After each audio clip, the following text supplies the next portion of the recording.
Hi guys, welcome back to KG Sami vlogs. So இன்றைக்கி வந்து நாங்கள் வெள்ளங்கிணியில் பாப்பாவுக்கு வந்து மொட்டை அடித்து காது குத்துறதுக்காக தான் வந்திருக்கோம்.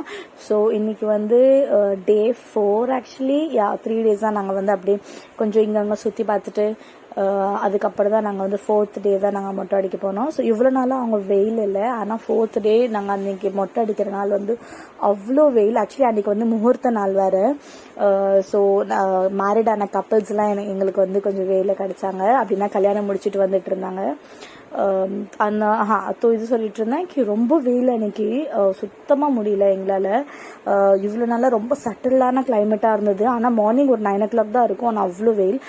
ஆக்சுவலி ஆல்ரெடி மார்னிங் வந்து மார்னிங் 6 or 7 o'clock சம்திங் நாங்கள் அட்டென்ட் பண்ணிட்டோம். அன்றைக்கி நானே ஹஸ்பண்ட் அட்டென்ட் பண்ணோம், என்ன பசங்களாம் தூங்கிட்டு இருந்தாங்க. ஸோ ஒரு 9 o'clock நாங்கள் வந்து எல்லாம் ஃப்ரெஷ்னப் ஆகிட்டு எல்லா குழந்தைங்களாம் ஃப்ரெஷ்னப் ஆகிட்டு நாங்கள் வந்து ஃபஸ்ட்டு பிரேக்ஃபாஸ்ட் சாப்பிட்டுட்டு அதுக்கப்புறம் வந்து போகலாம் மொட்டை அடிக்கன்னு டிசைட் பண்ணியிருந்தோம். ஸோ பிரேக்ஃபாஸ்ட் சாப்பிட்றதுக்காக நாங்கள் சந்திரா ஹோட்டல் தான் வந்திருந்தோம். ஸோ சந்திரா ஹோட்டலில் நாங்கள் எல்லாம் பிரேக்ஃபாஸ்ட் கம்ப்ளீட் பண்ணிவிட்டு பாப்பாவுக்கு கொஞ்சம் சாப்பிட வச்சுட்டு அதுக்கப்புறம் வந்து நாங்கள் மொட்டை அடிக்க கிளம்பிட்டோம். ஸோ மொட்டை அடிக்கிற இடத்துல வந்து இங்கே பார்த்தீங்கன்னா இப்போ லெஃப்ட் ஹேண்ட் சைடில் இருந்தால் கவுண்டர். இங்கே வந்து 50 rupees சம்திங் நீங்கள் வந்து டோக்கன் வாங்கணும். ஸோ இங்கே ஃபர்ஸ்ட் ஃப்ளோர் இருக்குது. என்னோட ஃபர்ஸ்ட் பேபிக்கு ஆக்சுவலி வந்து ஃபர்ஸ்ட் ஃப்ளோரில் தான் மொட்டை அடிச்சிருந்தோம். இது வந்து செகண்ட் பேபி வந்து கிரவுண்ட் ஃப்ளோர்லேயே ரொம்ப காலியாக இருந்தது. ஆஃப் சீசன் இல்லையா, ஆனால் அவ்வளோ கூட்டம் இல்லை. ஸோ மொட்டை அடிக்கிறது ஸ்டார்ட் ஆயிடுச்சு. லக்கிலி என்னன்னா பாப்பா வந்து தூங்கிட்டாங்க. That was the plus point. ஏன்னா என்னோட எல்டர் பேபிக்கு வந்து மொட்டை அடிக்கும் போது ரொம்ப அழுதாங்க, எங்களால் கண்ட்ரோலே பண்ண முடியல. அது இல்லாமல் கொஞ்சம் கூட குழந்தைங்க வந்து ஆட்டினாங்கன்னா எதனாச்சும் கட் பட்டுரும் இல்லையா, அதனால நாங்கள் ரொம்ப பயந்துட்டு இருந்தோம். ஆனால் பாப்பா வந்து ஹோட்டல்லே ரெஸ்டாரண்ட்லேயே சாப்பிட்டுட்டு அவங்க வந்து தூங்கிட்டாங்க வர வழியில். ஸோ அது எங்களுக்கு வந்து ஒரு ப்ளஸ் பாயிண்ட்டாக இருந்தது. ஸோ ரொம்ப ஈஸியாக இருந்தது அவங்களுக்கு மொட்டை அடிக்கும் போது. அவங்க வந்து இங்கே மொட்டை அடிக்கிறவங்களும் ரொம்ப நிதானமாக பொறுமையாக அடிச்சிட்டு இருந்தாங்க, ரொம்ப கேர்ஃபுல்லாக. நாங்கள் அப்பயும் சொன்னோம், ஆனால் கொஞ்சம் பார்த்து அடிங்க அப்படின்னு கட் விட்டு எதனாச்சும் பட்டுப்போது. அவங்க சொன்னாங்க கவலைப்படாதீங்க, நான் ரொம்ப நிதானமாக தான் அடிச்சிட்ருக்கேன். அது இல்லாமல் அவங்களுக்கு மெயின் என்ன, குழந்தை தூங்கிட்டு இருந்ததுனால அவங்களுக்கு கொஞ்சம் ஈஸியாக இருந்தது. ஏன்னா ரொம்ப சின்ன குழந்தை இல்லையா, சின்ன பசங்க ரொம்ப அழுவ ஆரம்பிச்சிருவாங்க. ஆனால் இவங்களுக்கு அது கொஞ்சம் ஈஸியாக இருந்தது. ஸோ பாப்பா ஆட ரொம்ப கேர்ஃபுல்லாக நிறுத்தி நல்லா சூப்பராக மொட்டை அடித்து கொடுத்தாங்க. ஆக்சுவலி மொட்டை அடித்ததுக்கப்புறம் அவங்க வந்து கொஞ்சம் பாப்பாவோட முடி கொடுத்துருந்தாங்க.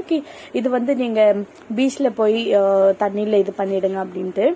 ஸோ பாப்பா மொட்டை கம்ப்ளீட் பண்ணிவிட்டு பாப்பா வந்து பீச்சுக்கு கூட்டு ஆக்சுவலி ரொம்ப வெயில் இருந்ததுனால நாங்கள் எல்லாருமே போகல.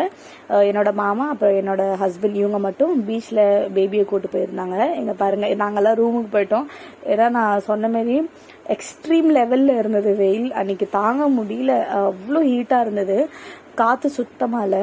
ஸோ அப்புறமேட்டு இவங்க கடலில் போயிட்டு ரூம் கொண்டு வந்தாங்க ரூமில் பேபியை ஃப்ரெஷன் அப் பண்ண வச்சுட்டு அதுக்கப்புறம் தான் கீழே வந்து கொஞ்சம் அவங்களுக்கு சந்தனெல்லாம் கொஞ்சம் தடவி விட்டோம். அதுக்கப்புறம் பேபியை நல்லா பாவாடை சட்டைலாம் போட வச்சு அதுக்கப்புறம் நாங்கள் வந்து காது குத்த கூட்டு போயிருந்தோம்.